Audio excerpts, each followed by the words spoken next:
안녕하세요. 육아방송 시청자 여러분, 저는 한국출산장려협회 박희준 회장입니다.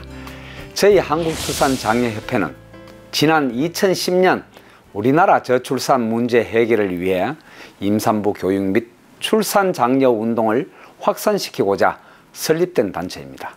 또한 젊은이들의 건전한 모임 행사, 솔로 천사 등을 통해 긍정적 결혼 문화 확산에도 힘쓰고 있습니다. 삼성경제연구소에 의하면 우리나라 인구가 줄기 시작해서 2100년에는 2470만 명으로 감소하고 2500년에는 33만 명만 남아 대한민국의 지구상에서 사라질 수 있다고 합니다. 그렇다면 이미 시작된 저출산의 재앙에서 벗어나기 위해 가장 필요로 하는 것이 무엇일까요?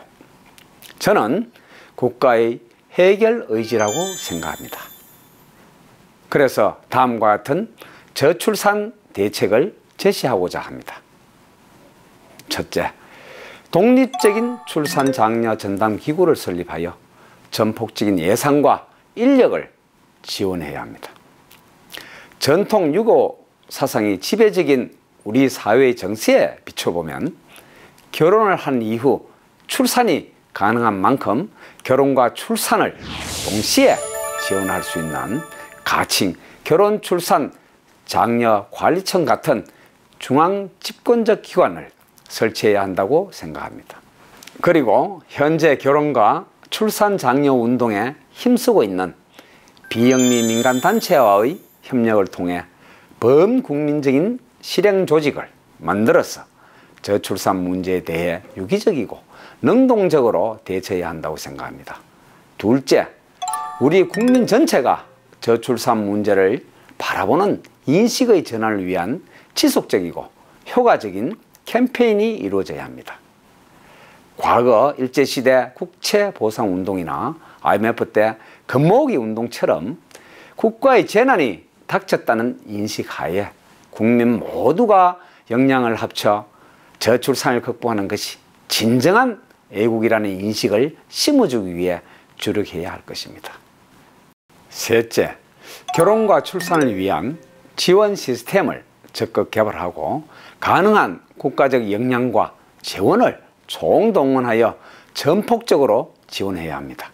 현재 결혼 정년기의 우리나라 남녀들은 이른바 취업, 결혼, 출산을 포기한 3포 세대를 넘어 4포, 5포, 7포 세대라는 말까지 생겨나는 우울한 현실을 끌어안은 채 살아가고 있습니다.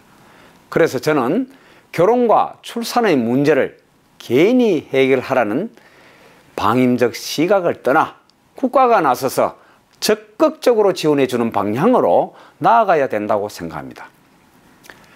그러기 위해서 결혼하고 싶어도 취직이 안 되어서 또 모아둔 자금이 없어서 결혼과 출산을 머뭇거리는 우리 미혼 남녀들을 위한 정책을 세워 그들이 안심하고 결혼할 수 있고 또 출산할 수 있도록 정부가 적극 나서야 한다고 생각합니다.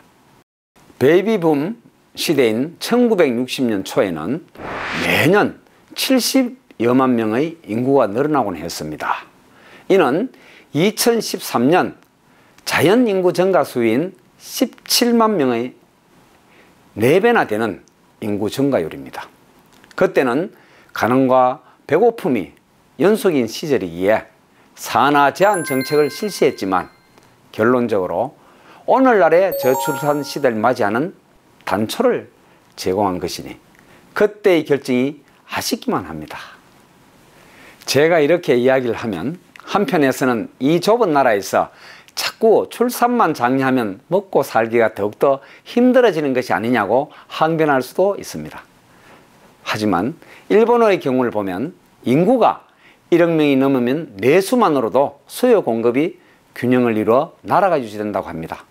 우리도 다가올 통일을 가정해 남북한 인구 1억 명을 목표로 삼고 노력할 필요가 있다고 생각합니다. 그렇다면 적어도 몇백 년 후 대한민국이 지구상에서 사라질 일도 없고 우리 후손들에게도 부끄러운 선조가 되지 않으리라 생각합니다. 저출산 위기 극복, 지금이 골든타임입니다. 감사합니다.